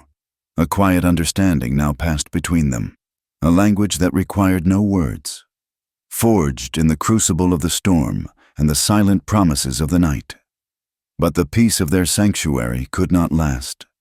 The cold weight of the iron key in her pocket was a reminder of the thirsting town below and the man who held its life in his hands. "The storm has given us a clean slate," Nantan said, his voice a low murmur in the morning stillness as he watched the sun climb over the distant peaks. "Hart's men will have no trail to follow. It gives us time." Time for what Lydia asked, though she already knew the answer. "The key." He nodded. "It was made for a lock. That lock will be on Hart's property." Their descent from the high rim was as careful and deliberate as their climb had been frantic. They moved like ghosts through the reshaped landscape, leaving behind them the first new tracks on the red earth. They did not go near Red Butte, but skirted it to the north, moving toward the vast expanse of land that belonged to Silas Hart. His ranch was an insult to the parched territory around it. While Red Butte withered, Hart's land was an oasis of deep green. A meticulously painted white fence enclosed acres of well-watered pasture where fat cattle grazed. The ranch house itself was an arrogant two-story structure, its porch shaded by cottonwood trees that could only survive with a gluttonous share of water. It was a fortress of prosperity, built on a foundation of stolen life. They watched from a distance. Hidden in a rocky outcropping, men with rifles patrolled the perimeter, not with the lazy air of ordinary ranch hands, but with the sharp-eyed vigilance of guards. Nantan's assessment was swift and grim. "This is not a ranch. It is a fort. We wait for night." Darkness came, and with it, a deceptive quiet. Under the cover of a moonless sky, they moved, not toward the main house, but around the edge of the property, following the fence line. The key was heavy, ornate, not meant for a simple door. It was for something more important. Lydia's instincts, honed by days of observing and learning, told her to look for the heart of the operation, the water. They found it behind the main house, near the stables, a low, long building made of thick adobe, with a single, heavy wooden door bound with iron straps. In the center of the door was a large, formidable lock, its metal gleaming dully in the starlight. It was a lock designed not just to keep people out, but to make a statement of ownership. Nantan moved with a silence that was absolute, a shadow among shadows. While he watched the grounds, Lydia approached the door. Her hands were surprisingly steady as she slid the heavy iron key into the lock. It turned with a well-oiled, grating click that sounded as loud as a gunshot in the still night. She held her breath, but no alarm was raised. She eased the heavy door open and slipped inside, Nantan following, pulling it quietly shut behind them. The air inside was cool and damp, smelling of wet earth, iron, and machine oil. It was not a storage shed. It was a control room. A series of large iron pipes ran along the walls, converging on a massive cast-iron junction with a series of large wheel valves. This was the hub of Hart's water empire, the place where he could divert the flow. turning creaks on and off as if he were God. Against one wall stood a heavy oak desk, while Nantan stood guard at the door, listening to the night. Lydia moved to the desk. On its surface lay a large, detailed map. It showed the entire watershed. With Bitter Creek clearly marked, a new, bold line had been drawn across it, labeled simply Dam Site. It was a blueprint for the town's slow death. She tried the desk drawers. They were unlocked. Inside, beneath a stack of invoices for pipe and lumber, she found it, a thick, leather-bound ledger. She opened it, her fingers tracing the neat, precise columns of figures. It was a meticulous record of Hart's expenses and his crimes. The entries were thinly disguised. Payment to H. Boyle and crew for route security. Expense for D.C. Civic cooperation. D.C. Deputy Cole. Dozens of entries. A steady stream of money that ensured the law in Red Butte looked the other way. Tucked into the back of the ledger was a folded letter. The paper was finer. The postmark from Prescott, the county seat. The handwriting was the elegant, looping script of a professional man. Lydia's blood ran cold as she read it. My dear Hart, your source in Prescott confirms the package is en route with the teacher. Its contents are as we feared. The Miller document is genuine and could prove catastrophic to our shared interests. I have taken the liberty of reviewing the relevant statutes. Possession and public filing are everything. I trust you will act accordingly to prevent its delivery. Yours in commerce. T. Lydia stared at the initial. T. The court clerk in Prescott. The man who would be responsible for officially filing the deed was named Thomas Tully. He was Hart's informant. The system was not just broken. It was actively working against them. The law itself was a party to the theft. There would be no justice in a Prescott courthouse. She carefully folded the letter and tucked it, along with the ledger. Inside her satchel, they had what they came for, proof. They slipped out of the waterhouse as silently as they had entered, the lock clicking shut behind them, leaving Hart's fortress none the wiser. Their only hope now lay with the people. They needed allies. They traveled back to the burned valley of White Oak, the ledger a heavy, damning weight in Lydia's satchel. They found Nietzsche and a younger man, his nephew Miguel, who had the fiery, impatient eyes of a warrior kept too long from a fight. They gathered in the moonlight, the ruins of Nietzsche's home a grim backdrop for a council of war. Lydia spread out the map and opened the ledger. As Nantan and Lydia explained their findings, Nietzsche listened with a profound, weary stillness. Miguel, however, paced back and forth, his hand resting on the hilt of a knife at his belt. This is the proof we need, Miguel said, his voice a low growl. We ride to his ranch. We take the water back. We make him pay. And die against his dozen hired guns, Nietzsche said, his voice heavy with caution. He would paint us as the renegades he has always claimed we are, and the soldiers would finish the job they started here. Then what do we do? Miguel demanded, his frustration boiling over. We let him choke the life from the land. We do not fight him with bullets, Lydia said, her voice cutting through the tense air. Not at first. We fight him with the truth. We fight him with the law, but not his law. We make our own. She explained her idea, her voice gathering strength and conviction. The law was corrupt, but the people, the community, still held power if they chose to use it. The church was the one place in Red Butte that Hart did not completely control. It was a public space, a sanctuary, and on Sunday, the entire town would be gathered there. We do not try to file the deed in Prescott. She laid out the plan. We deliver it to its rightful owner, Jacob Miller, during the Sunday service, in front of Pastor Caldwell, in front of Mrs. Ellison, in front of old Jess, in front of everyone. We make the transfer of ownership a public act, witnessed by the entire community. We will read the deed aloud. They will hear the truth and see the proof in the ledger. We will give them a choice to believe Hart's lies or to stand for their own survival. It was a bold, dangerous plan. It relied on the courage of ordinary people. Nietzsche considered it, his old eyes thoughtful. It was Miguel who finally smiled. A flash of white teeth in the darkness. "I like it," he said. "A fight in the open." They needed to get back near Red Butte, to scout the town, to watch the deputies' movements. They set out the next day, a small, determined party of 4. As they neared the familiar territory, they took to a high, wooded path that ran along a deep gorge.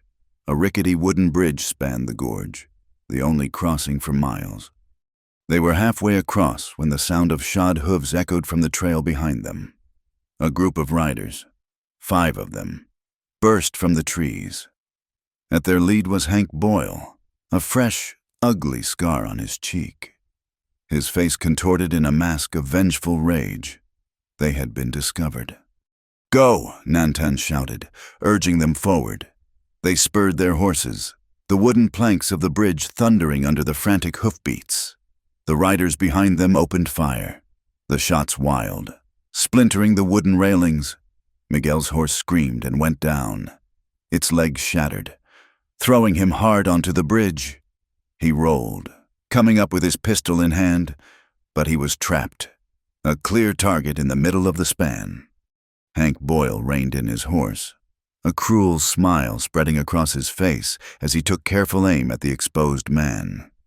Nantan had already given Lydia a small pistol he had taken from one of Hart's men. "For emergencies," he had said. This was an emergency, without a second thought. Lydia pulled her horse to a halt at the far end of the bridge, dismounted, and raised the heavy pistol with both hands. She was not a killer. She was a teacher, but she was also a survivor. She did not aim for Hank. She aimed for the splintered railing just beside his head. She squeezed the trigger. The gun bucked in her hands, the report deafening. A chunk of wood exploded from the railing, showering Hank's face with splinters. He yelled in surprise and pain, jerking his horse sideways, his shot going wild. It was the only opening Miguel needed. He scrambled to his feet and sprinted for the end of the bridge, diving for cover beside Lydia as Nantan laid down suppressing fire. They abandoned their horses and scrambled into the dense woods, the shouts and curses of Hank's men fading behind them. They ran until their lungs were on fire, finally collapsing in a hidden, pine-choked ravine. They were safe. For the moment, Miguel looked at Lydia, his chest heaving, a wide, incredulous grin spreading across his face. "Maestra," he said, breathing heavily, a new respect dawning in his eyes. "When did you learn to shoot like that?" Lydia took a deep, shaky breath, the smell of gunpowder still sharp in her nostrils. A small, weary smile touched her lips. During recess, she said, "The plan was set. The battle lines were drawn. Sunday was coming. Sunday dawned hot and still. The air in Red Butte was thick with a tension that had nothing to do with the heat. It was the Lord's Day, a day of rest and prayer. But there was no rest in the hearts of the townspeople. The well was nearly dry, and Deputy Cole's poison had taken root. As families filed into the small, unpainted church, their faces were grim, their Bibles held tight in their hands, seeking solace from a fear that felt biblical in its scope. The church was packed, every pew filled. People fanned themselves with hymnals, the rustling sound a weary counterpoint to Pastor Caldwell's sermon. He spoke of faith in times of trial, of Job and his afflictions, but his words felt hollow against the town's encroaching despair. The dust motes dancing in the shafts of sunlight from the high windows seemed to mock them, a reminder of the dry, thirsty land that was closing in. Just as the pastor was about to lead the final hymn, the church doors creaked open, every head turned. Lydia Townsend stood in the doorway, a silhouette against the blinding white light of the street. She was not the tidy schoolteacher they knew. Her dress was travel-stained and torn, its hem bearing the rough, practical stitches of a leather lace. Her face was smudged with dust, but her eyes burned with a clear, unwavering fire. She was not alone. Just behind her, in the shadows of the porch, stood Nantan, a silent, watchful presence. A collective gasp went through the congregation. Lydia walked down the central aisle, her boots making a steady, determined sound on the wooden floorboards. She did not stop until she stood before the pulpit. The satchel was in her hand. "Pastor Caldwell," she said, her voice clear and strong, carrying to every corner of the silent room. "I ask your forgiveness for this interruption, but there is a truth that must be spoken in God's house, before this community." Pastor Caldwell, a good man bewildered by the sudden intrusion, could only nod, his mouth slightly agape. From the pews, Deputy Cole surged to his feet. "What is the meaning of this? This woman is a fugitive, a troublemaker associating with savages." "She is a teacher, and she has asked to speak." A dry voice cut through the air. It was old Jess, rising slowly from his seat in the back. "I, for one, would like to hear what she has to say." A murmur of agreement rippled through the pews. Cole hesitated, outnumbered by the quiet will of the congregation. He sat back down, his face a thundercloud of fury. Lydia turned her attention back to the pastor in the town. "You have been told a lie," she began. "You were told that the Apache dammed Bitter Creek. The truth is, the creek was dammed by men working for Silas Hart." Another murmur, this one louder, a mixture of shock and disbelief. "And I have the proof." She opened her satchel and removed the leather-bound ledger. "This is Silas Hart's own account book, taken from his ranch. It details payments made to Hank Boyle and his crew, and it details years of payments made to Deputy Cole for something called civic cooperation." She held the book up, and the sight of it, solid and real, sent a shockwave through the church. Deputy Cole went pale. "That is not all," Lydia continued, her voice ringing with the weight of her next words. She took out the oilskin pouch and carefully unfolded the old, creased deed. "This is the original territorial grant for Miller's Spring, the source of all your water. It was granted to the Miller family, to be passed down to their heirs. It predates any other claim.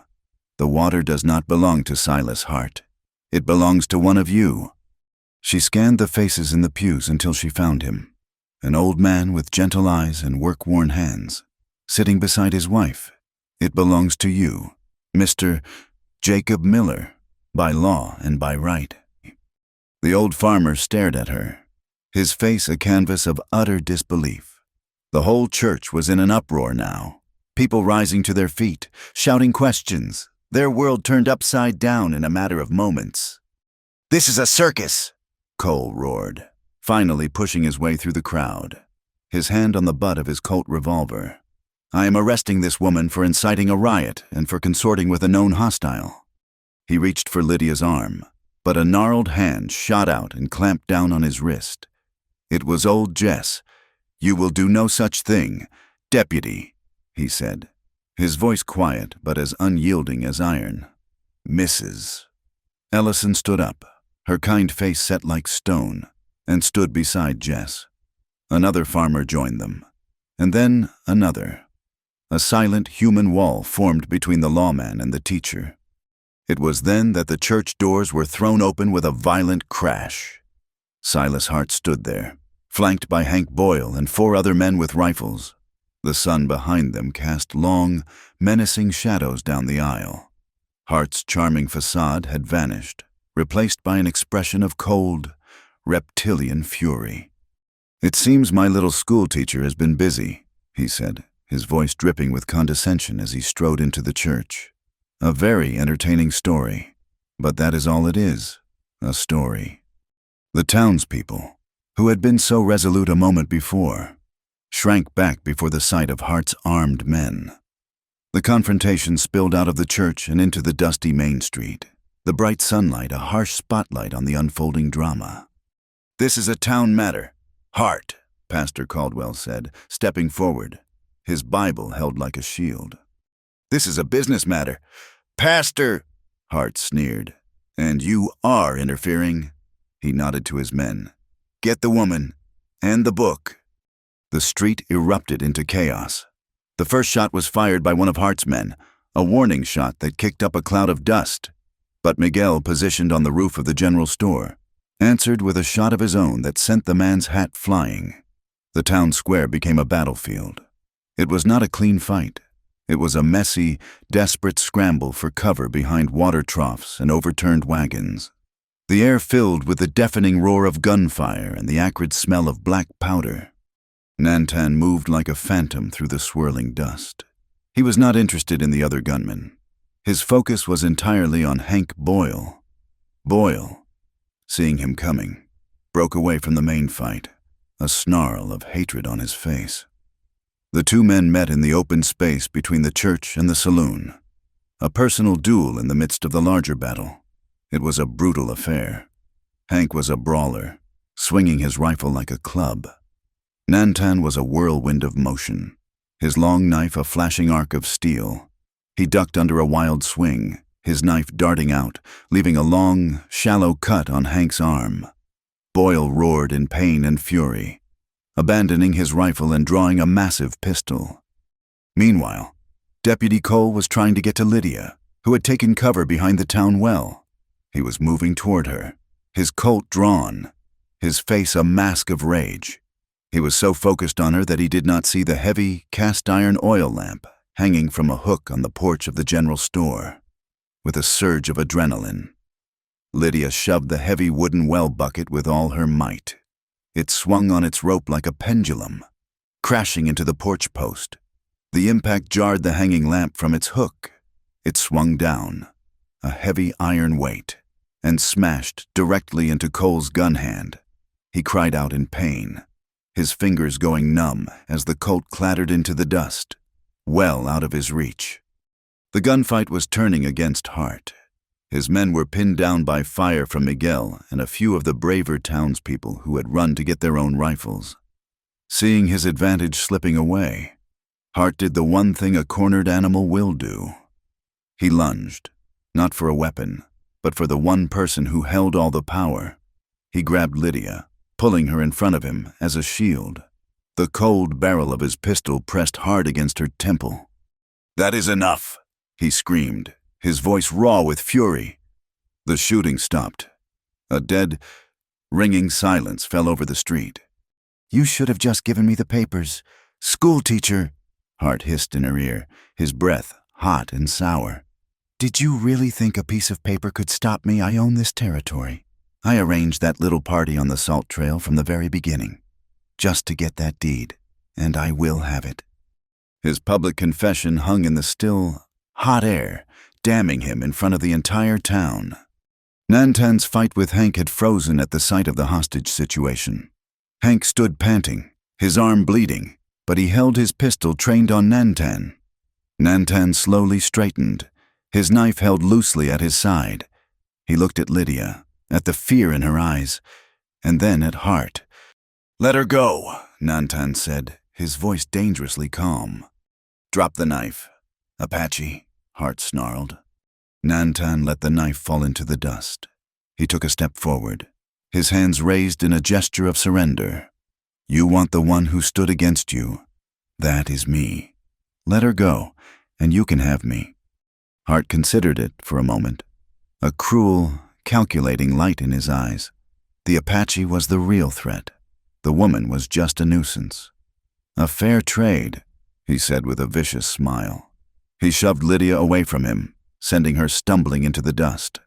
As she fell, he raised his pistol to take aim at the now unarmed Nantan. But Lydia was not defeated.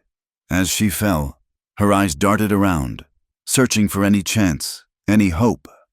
She saw the town's water crane, a tall wooden structure with a heavy barrel suspended by a rope and pulley, used for filling the water troughs. A single, thick iron pin held the release mechanism in place. In the split second that Hart's attention was on Nantan, Lydia scrambled to her feet. She did not run. She lunged for the crane. With a desperate, two-handed heave, she pulled the heavy iron pin free. For a heartbeat, nothing happened. Then, with a loud groan of protesting wood and a high-pitched squeal from the pulley, the mechanism released. The heavy barrel of water, the town's most precious commodity, plunged downward. It did not hit Hart. but it crashed onto the ground right in front of him with the force of a thunderclap. A tidal wave of water and mud erupted outwards, washing over the street. The ground beneath Hart's feet turned to slick, treacherous mud. He slipped, his feet flying out from under him, his shot going wild, harmlessly into the sky. As Hart fell, Nantan moved. He was on top of the stunned man before he could recover. His knee pressed hard into Hart's chest, the edge of his hand held against his throat. The rage in Nantan's eyes was a terrifying thing to behold. This was the man who had burned his family's home, who had tried to kill the woman he could end it, right now. One swift motion. It would be justice. But he looked up and saw Lydia's face. He saw the faces of the townspeople, no longer afraid, but watching, waiting. He saw Pastor Caldwell, his Bible still in his hand. The rage in his eyes subsided, replaced by the cool, clear light of his honor. He would not become the savage they had been told he was. He removed his hand from Hart's throat. He did not kill him. He grabbed the sputtering, mud-caked man by the collar and hauled him to his feet. He shoved him toward Pastor Caldwell and old Jess. "His fate belongs to the town," Nantan said, his voice ringing with an authority that no Silver Star could ever command. Justice, true and clean, had finally come to Red Butte. Not from the barrel of a gun, but from the will of its people, washed clean by the very water they had fought to save. The morning after the storm of lead and water, Red Butte awoke to a silence that was not of fear, but of profound and weary contemplation. The sun rose on a street washed clean. The dust settled into dark, damp earth. Silas Hart and his remaining men, including a nursing Hank Boyle, were held under guard in the small, solid stone structure that served as the town's ice house. Deputy Cole, stripped of his star and his pride, sat in his own jail cell, staring at the wall. The town had been pushed to the brink, had looked into the abyss of its own fear and hatred, and had, by the grace of a teacher's courage and a warrior's honor, pulled back. There was no grand celebration. The work to be done was too great. The first order of business was the water. A party of men, a strange and hopeful assembly, set out for Bitter Creek before the sun was fully up. Old Jess walked beside Jacob Miller, the bewildered farmer who had woken up the legal owner of the entire valley. They were joined by a half-dozen other ranchers and storekeepers, the very men who had been ready to form a posse against the Apache. Now, they walked with a quiet determination, their axes and crowbars held not as weapons, but as tools of restoration. At the head of the party, moving with a silent, purposeful grace, was Nantan, and at his side, his face set with a fierce, productive energy, was Miguel. When they reached the dam, a monument to one man's greed, there were no speeches. There was only work.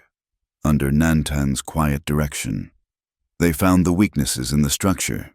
The men of Red Butte, accustomed to building fences and raising barns, and the Apache, who knew the subtle engineering of rock and wood, fell into a natural rhythm. A farmer from Red Butte would swing his axe, and Miguel would place a lever in the new gap, both men grunting with a shared effort. They worked shoulder to shoulder, their sweat mingling in the dust, washing away the poison of the past days. They breached it near midday. It began as a trickle, a dark, muddy seep through the splintered logs, then a gurgle, then a rush, with a great, groaning crack of tortured timber. The dam gave way. The water of Miller's Spring, of Bitter Creek, surged forward, a brown, churning wave of life released from its prison. It scoured the dead creek bed, filling the stagnant pools, sweeping away the decay. The men stood on the bank, silent, watching the miracle. They could hear the water singing its way south, a song of liberation. They knew that by evening, the first of it would be seeping back into the aquifer beneath Red Butte, and further on, it would be replenishing the small spring in the valley of White Oak. The water, which Hart had used to divide them, was now flowing back to both communities, a shared artery of life. While the men were at the creek, the heart of the town was in the church. Lydia, Pastor Caldwell, and Jacob Miller sat at a small table near the pulpit. Spread before them was the Miller's Spring deed. Old Jacob, a man who had never owned more than his small plot of land and a few stubborn goats, stared at the document as if it were a holy relic. "I cannot be the master of all that," he said, his voice thick with awe and a little fear. "It is not right for one man to hold such power. That is why we are here." "Jacob," the pastor said gently, "to ensure it is never held by only one man again." With Lydia's help in crafting the legal language, they drew up a new document, a simple but powerful one, the Red Butte Community Water Accord. It stated that the water rights granted in the original deed, now legally owned by Jacob Miller, were to be held in trust by a council of 5 elected townspeople for the equal and perpetual use of all residents of the valley, including the people of White Oak. It explicitly forbade the private sale or monopolization of any water source that fed the creek. It was a declaration of independence from the tyranny of thirst. Jacob Miller was the first to sign, his hand trembling as he transferred his newfound legacy to the community. Old Jess signed next, followed by Mrs. Ellison, then Lydia. Not as a resident, but as a witness, when the men returned from the creek, their faces tired but their eyes bright, the document was waiting. One by one, they added their names. Later that day, Nietzsche and 2 other Apache elders came into town. They were met not with suspicion, but with a quiet respect, in the church, before the pastor. Nietzsche added his mark to the accord, sealing the practical peace with a shared promise. The wheels of formal justice began to turn. A federal marshal arrived from Prescott, summoned by a rider sent out after the showdown. Silas Hart, his face a mask of cold, silent fury, was bound in irons and placed in a prison wagon. His ledger and the incriminating letter from Mr. Tully were sent with the marshal as evidence. The charges were federal conspiracy, incitement to violence, and interference with a territorial grant. His reign was over. A few weeks later, word drifted back that Thomas Tully had quietly resigned his position as court clerk and left the territory. Hank Boyle and Deputy Cole, their crimes being local, were left to face the circuit judge, their fate now in the hands of a jury of the very people they had terrorized and betrayed. Life began to find its new, slower rhythm. Lydia reopened the schoolhouse. The children returned, their eyes wide with stories, their minds eager for the comforting certainty of multiplication tables and spelling words. The blackboard, wiped clean of the constellations that had guided her through the darkness, was now filled with the simple, hopeful grammar of a new future being written sentence by sentence. One afternoon, Nantan came to the schoolhouse. He did not enter, but stood outside, watching as Lydia taught the children a song. When the day was done, he was still there, leaning against a cottonwood tree. "The children of White Oak have no school," he said, his statement a simple fact, not a request. "They should," Lydia replied. "They have no building. The old one burned." "Then we should build one," she said. And so they did. Most afternoons, after her own lessons were done, Lydia would ride out with Nantan to the valley of White Oak. A new sense of purpose was stirring there. With the water returning, green shoots were beginning to appear along the creek. Nantan, Miguel, and the other men began to construct a new, sturdier building, not of willow and mud, but of solid adobe brick, a structure meant to last. Lydia advised them on the placement of windows for the best light, and the proper height for a blackboard. While the men worked, the women forged their own piece. Nietzsche's wife, a woman with wise, laughing eyes, would meet with Mrs. Ellison. There was no grand talk of treaties or forgiveness. Theirs was a practical diplomacy. Mrs. Ellison would trade a sack of flour and a bolt of cloth for a finely woven basket and a bundle of herbs that could soothe a fever better than any store-bought medicine. They talked about their children, about the stubbornness of husbands, about the best way to cook rabbit. They were not building a new world, but simply remembering how to live in the old one, together. As the days shortened and the air grew crisp with the hint of autumn, the small shelter Lydia and Nantan had begun to build for themselves near the edge of town was nearly complete.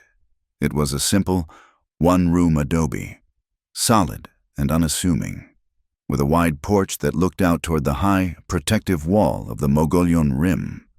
They were installing a small, cast-iron stove Lydia had ordered from a catalog.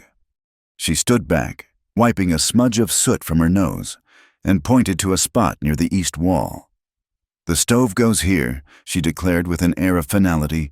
"The morning sun will warm the iron, and it will hold the heat through the day."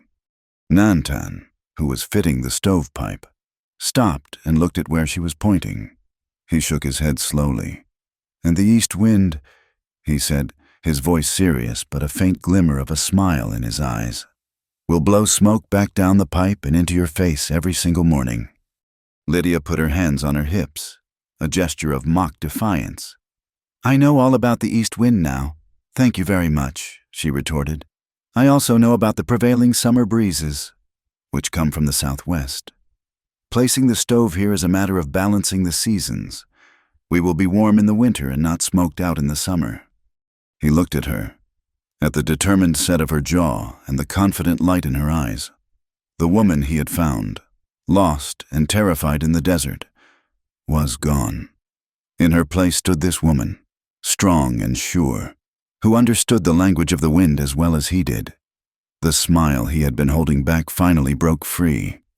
"The teacher has learned," he conceded, his voice filled with a warm, deep affection.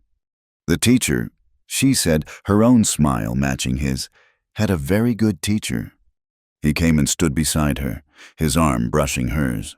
They looked at the empty space where the stove would go, and then at the small, sturdy house they were building. It was not a grand home, but it was theirs, a testament to their quiet, stubborn love. The wounds of the past were healing, soothed by the gentle, steady work of rebuilding a life, a community, and a shared future. One brick, one lesson, one small, fond disagreement at a time. The season turned, bleeding the fierce heat of summer into the crisp, golden light of autumn. The land, once parched and gasping, was healing. Along the banks of Bitter Creek, a tender fringe of new green had appeared, a testament to the life-giving water that now flowed freely. The well in Red Butte was full, its water cool and sweet. A new quiet had settled over the community, the quiet of a fever broken, of a body beginning to mend.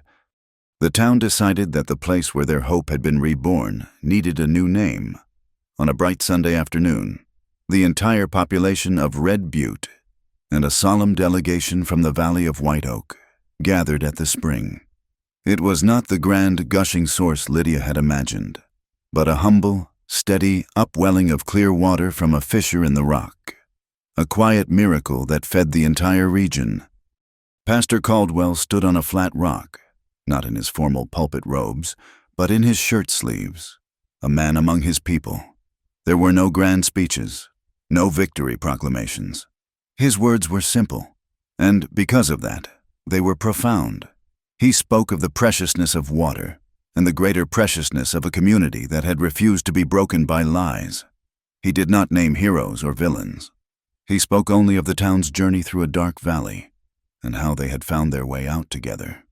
Old Jacob Miller, his face radiating a quiet dignity, stepped forward. He held the old deed in one hand and the new community water accord in the other.